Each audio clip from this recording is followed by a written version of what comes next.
예, 여당 예결위관 사진우덕입니다. 먼저 자리를 마련해 주신 국회의장님, 예정처장님, 그리고 경제재정연구포럼의 김광림 선배님 감사드립니다. 예. 국회의장님이 말씀을 먼저 주셨죠. 올해 이제 한국은행이 올해 성장률 전망치를 기존에 2.8%에서 3%로 상향 조정했습니다.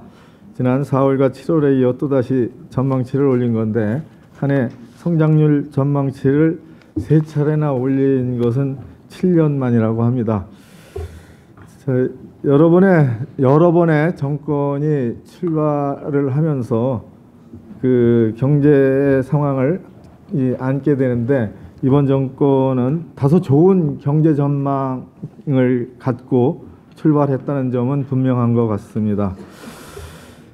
그러나 우리 경제, 우리 사회는 저성장이 고착화되고 양극화가 심화되어서 이대로 놔두면 우리 공동체가 무너질 수도 있다고 우려되고 있는 상황인 것이 또한 사실입니다. 그래서 문재인 정부가 내놓은 처방전은 우선 첫째, 혁신성장, 둘째, 공정경제성장, 그리고 셋째, 소득주도 일자리 성장입니다. 무엇보다 저성장이 고착화되어 있는 상황을 타개해야 합니다. 이를 위해서는 중소벤처기업을 중심으로 혁신성장을 만들어 나가야 합니다. 그리고 지금까지 기업 중심의 경제 운영에 대해서는 공정한 경쟁을 유도해 효율성과 생산성을 높여야 합니다. 여기에 더해서 소득주도 일자리 중심 정책이 필요하다고 새 정부는 판단했습니다. 새 정부는 이전 정부와 다른 패러다임을 제시하고 있는 것이죠. 이 새로운 패러다임을 실천하기 위해 2018년도 예산안이 마련되었다고 생각합니다. 적극적 재정 지출이죠. 이 적극적 재정 지출이 재정 건전성을 훼손한다는 우려도 있는 것은 사실입니다. 그렇지만 오히려 성장에 기여해서 재정 확보 기반을 더 튼튼히 할 것이다라고 저는 생각을 합니다. 한계 소비 성향이 높은 저소득층을 목표로 하는 재정 정책은 GDP 성장에 기여하는 효과가 크다는 것이 학계 정설입니다. 그럼 구체적인 주요 예산 사업에 대해서 몇 개만 골라서 말씀드리고자 합니다. 공무원 증원에 관한 예산이고 정책이죠. 이 정책 공무원 증원에 대한 많은 지적과 또 우려가 있는 것은 사실입니다. 하지만 문재인 정부가 생활 현장 필수 공무원을 늘리겠다고 하는 것은 공무원 정원이 적정하거나 많은데도 불구하고 더 뽑겠다는 것은 절대로 아닙니다. 현재 생활 현장 필수 공무원의 숫자는 절대적으로 부족합니다. 우리나라 공무원 숫자는 OECD와 비교하면 절반도 되지 않습니다. 2017년 7월 13일 발표한 우리나라의 일반 정부 부분 고용 비중은 전체 취업자 수 대비 7.6%로 OECD 29개국 중 28위입니다. 그리고 인구 1,000명당 일반 정부 부문 종사자 수는 38.9명으로 주요 선진국의 절반 수준에 불과합니다. 이 생활 현장 필수 공무원 정원을 늘리는 필요성을 인정한다 하더라도 역시 걱정은 재정 지출이 늘어나서 국민 부담이 큰 것이 아니냐라는 지적이 있습니다. 타당한 지적이라고 생각을 합니다. 하지만 이런 생각 또는 이런 접근이 저는 필요하다고 생각합니다. 우리 정부에서 17.4만 명을 충원합니다. 이에 따른 인건비 증가분은 17조 원 정도로 추산하고 있습니다. 국비 8.6조 원, 지방비 8.4조 원이죠. 그런데 우리 경제가 향후 지속적으로 이제 경제 규모가 성장을 하죠. 이 정도 인건비 부담은 감당할 수 있다고 생각합니다. 이렇게 바라볼 수가 있습니다. 2018년도 내년 예산 총 지출이 429조 원입니다. 이 중 인건비는 중앙공무원 인건비는 35.8조 원입니다. 총 지출 대비 8.3% 수준이죠. 이것은 GDP 대비 2% 수준입니다. 2023년부터 연간 추가 소요 예산은 7조 원 정도이고 이것은 총 지출의 0.6% 정도 수준입니다. 공무원 수 증가에도 불구하고 인건비 비중은 우리 재정의 총지출 대비 8.5% 선에서 9% 이내에서 관리될 수 있다라는 판단을 저도 하고 있고 정부도 하고 있다는 말씀을 드립니다. 2021년 17만 4천 명 일반 생활필수 공무원이 다 증원됐을 때에 인건비 총액은 40조 원 정도로 추계하고 있습니다. 이는 그 시점 2021년 중앙정부 총지출에 차지하는 비중은 인건비 비중은 8.5%에서 8.8%로 우리 정부는 추산하고 있습니다. 그래서 과도한 인건비 부담으로 국민 부담이 가중되지 않느냐라는 그 지적과 우려가 있지만 이 정도 선에서 우리 경제가 감당할 수 있다라는 말씀을 드립니다. 물론 30년, 70년 그 인건비 총액 또 그리고 연금 총액들을 장기 추계해서 그 설명을 할 수 있는 방식도 있지만 장기 추계가 상당히 많은 그 가정치, 기준치를 세심하게 만들어서 추계를 내야 하는 현실적인 어려움이 있습니다. 그리고 이 가정치의 변동폭에 따라서 30년, 70년 후에 총액은 어마어마한 편차가 있기 때문에 이 부분은 야당과 서로 의논하면서 정부가 세심한 준비를 해나갈 수 있도록 그렇게 협조를 부탁드립니다. 이 자리에서. 자, 또 하나 예산이 SOC 예산입니다. 많이 줄었다고 지적을 하고 계시고 또 이로 인한 그 후유증이 있지 않나 이런 말씀들을 많이 주십니다. SOC 예산이 감소한 것은 사실입니다. 2017년도 예산이 22.1조 원인데 여기에 4.4조 원 정도가 줄여서 내년 예산은 17.7조 원으로 편성돼 있습니다. 그렇지만 실제 내용을 들여다보면은 주요 국책 사업이 종료되는 게 1조 4천억 원이 있고 2월돼서 계속 사업으로 2월돼서 내년 예산으로 그냥 2월되는 게 근 3조 원에 이르고 있는 것으로 정부가 판단하고 있습니다. 그래서 순감소 실제 내년 실집행액 기준으로 보면 SOC 예산이 크게 감소되거나 그렇게 부족하지는 않다라는 말씀을 드립니다.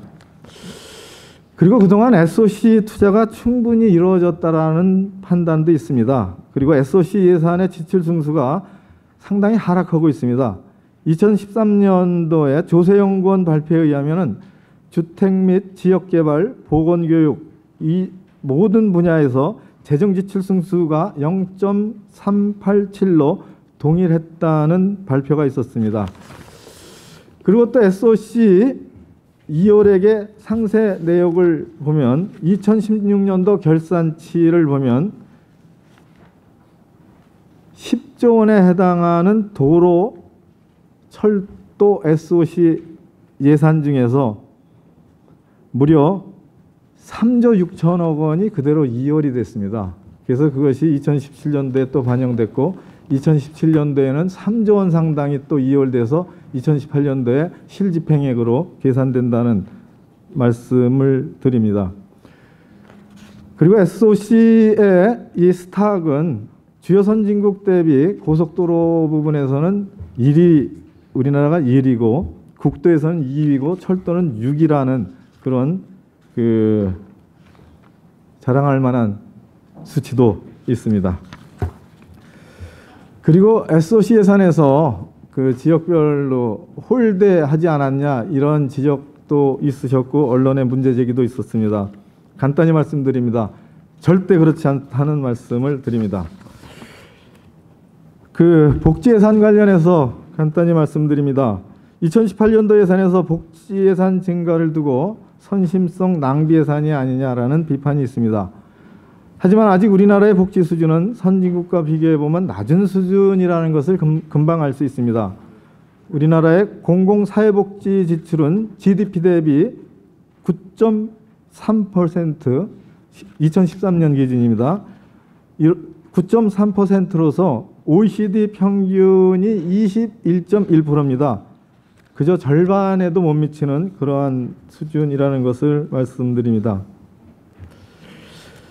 그 복지를 섬신성 낭비로 이렇게 생각하고 복지 확대가 재정 파탄으로 가는 길이 아니냐 이런 지적이 있죠. 사실 그런 지적에 대해서도 그 면밀하게 또 다시 들여다보고 그래야 하죠. 하지만 국민들이 안심하고 아이를 낳고 기르고 노년을 편안하게 보내기 위해 복지 인프라를 제공하는 것은 국가의 임무이고 기본적인 책무라고 생각합니다. 또 상당히 많은 예산이 투입되는 아동수당에 대해서 말씀드립니다. 아동수당을 2018년도 예산에서 0세에서 5세까지 월 10만 원씩 지급하는 것으로 책정을 했습니다. 7월 1일서부터 시행하는 것으로 되어 있죠. 이 아동수당은 이번 대선에서 그리고 그전 총선에서 어느 정당이나 다 그 방식에 얼마간의 차이는 있지만 다 도입해야 한다라는 공약을 국민들께 제시했었습니다. 그리고 저출산 고령화 시대에 아동수당은 피할 수 없는 세계적인 추세라는 말씀을 드립니다. 이 자리에서 야당 의원님께 거듭 협조의 부탁의 말씀을 드립니다. 이쪽이시구나. 예, 잘 부탁드리겠습니다. 그리고 끝난 게 아니고 다시 계속 하시는 겁니까? 아직 10분 안 됐잖아요. 예. 됐습니까? 예, 거의 다. 거의 예. 최저임금 인상에 대한 우려가 많이 있습니다. 16.4%가 올라서 내년 1월 1일부터 시작되죠. 이 최저임금은 이미 결정된 내용입니다. 그래서 내년 1월 1일서부터 돌이킬 수 없이 실행이 되는 그런 내용이죠. 자, 우리나라 최저임금은 선진국보다 낮은 수준이 아니다라는 주장도 있습니다. 하지만 2016년 기준 우리나라 최저임금은 2016년 최저임금은 시급 5.75달러로 OECD 27개국 중에 16번째입니다.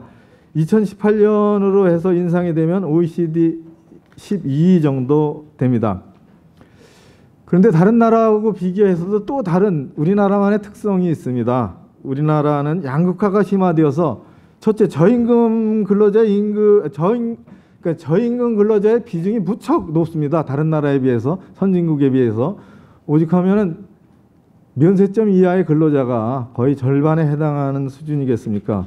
그리고 또 사회복지 지출 수준이 낮아서 저임금에 해당하는 분들의 생활 안정을 위해서는 반드시 최저임금 인상이 필요하다는 그런 말씀을 드립니다. 그리고 최저임금 인상에 따라서 우려되는 말씀을 중에 하나가 이거 올리면은 외국인 근로자 논하고 그분들이 해외로 자기 본국으로 송금해서 국부 유출이 되지 않느냐 이런 말씀을 하시는 부분이 있습니다. 그 경청에서 듣고 있습니다. 그렇지만 최저임금제를 도입하고 있는 나라 중에서 그 자기 나라 이외 외국인 근로자죠. 그 차별을 하는 경우는 없다고 합니다. 그리고 이 최저임금에 따라 최저임금 인상에 따라서 그 영향을 받는 그 임금 근로자는 국내 전체 근로자 한 1,700만 명 중에 한 300만 명 정도가 해당하지요. 그 최저임금의 밑으로 80%, 또 위로 120% 구간에 해당하는 근로자들입니다. 300만 명 정도 되고 실제 이번 그 고용안정자금의 지원 대상은 실제는 한 230만 명 정도 된다고 합니다. 그런데 정상적으로 이 최저임금의 혜택을 받는 외국인 근로자는 고용노동부 분석에 의하면은 한 13만 명 정도로 그 집계를 하고 있습니다. 13만 5천 명 정도. 그래서 그 명수로도 그렇게 우리가 대상으로 하고 있는 근로자에 비해서 많은 수준은 아니다라는 말씀을 드립니다. 여러 논의가 더 있는데 시간이 됐으므로 여기서 우선 마치고 토론에 임해서 또 말씀드리도록 하겠습니다. 감사합니다.